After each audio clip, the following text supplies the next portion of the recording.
All right, time for a review. This entire section has been talking about Newton's laws of motion, okay? And that's kind of where we're at. We're talking Newton's laws of motion, forces, and what do we do with all of these.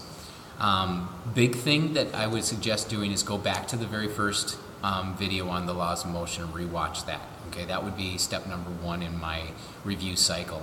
The reason why is because some of that was the big concept question type stuff, and we need to make sure we know about that. Again, remember that there are 3 laws of motion. First law, okay, is our inertia law.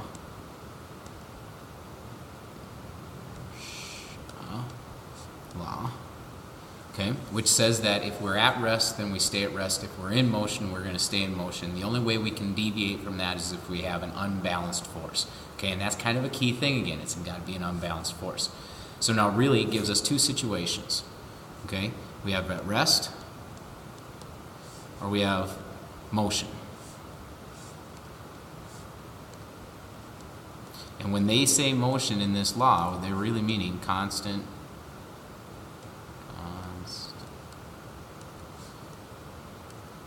velocity. Okay. Now, big thing that this says for us is that when we draw a free body diagram, the free body diagram will have all the forces balancing each other out, or in other words, our net forces are 0. Okay. So again, net force equals 0. Okay. Everything kind of balances out. So things in the x direction cancel, the things in the y direction cancel, okay? And that's where we really look at the size of the arrow in our free body diagram.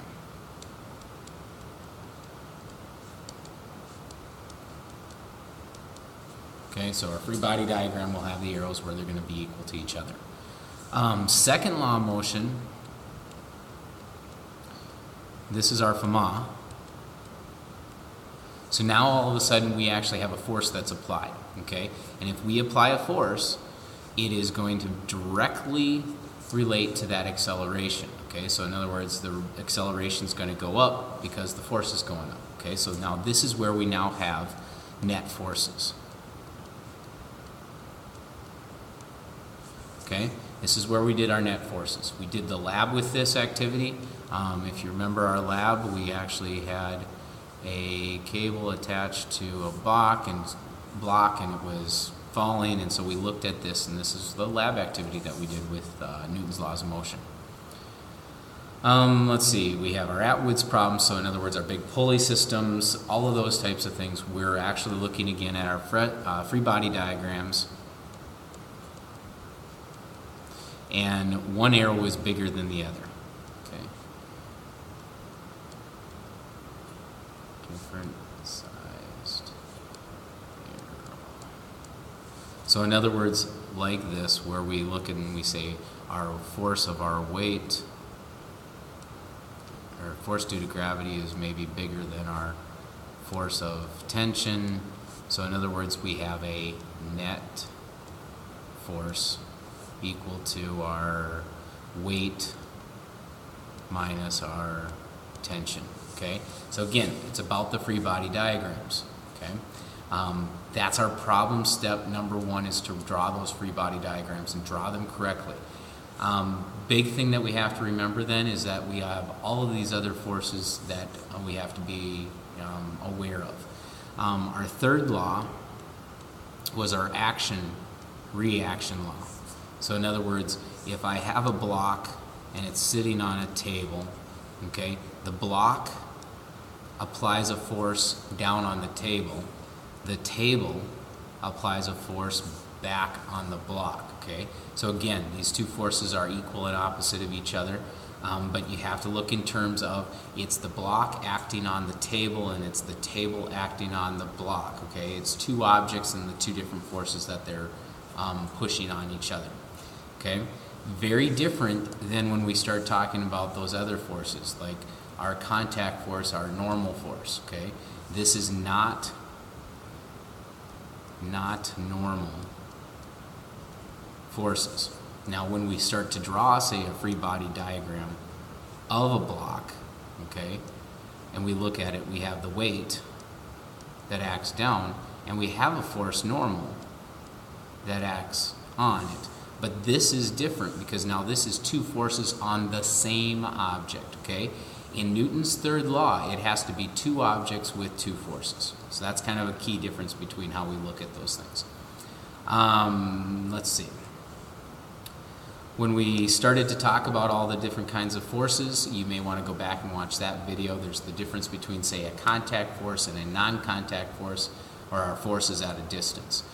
Gravitational force, or the weight of an object, is a force at a distance, where friction is a contact force, okay?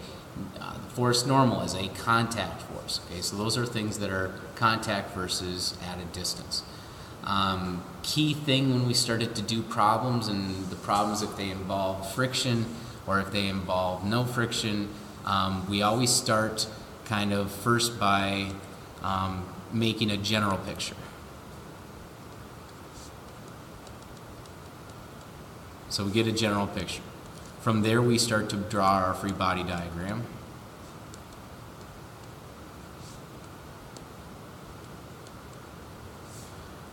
From there, we look at our free body diagram and we have to ask some questions, okay? So now, here's my question that I always ask. Am I at rest?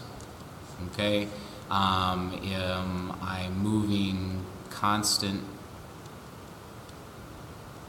velocity? Or am I accelerating? Okay, and these are big key things, because these two say that my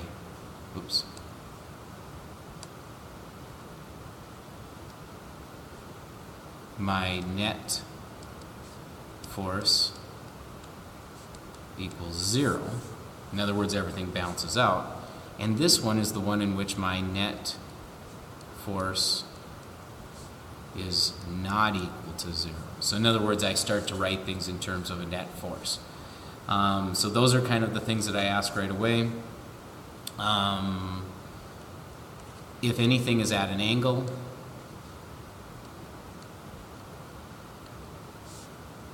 split into components. Okay? So in other words, if I ever have a force that's acting at an angle, I always like to split it up into, say, a force parallel or a force perpendicular. Okay, so I kind of get those things split up. So those are kind of the key things. Once I get it to this point, then I actually start to adjust my equations or make equations.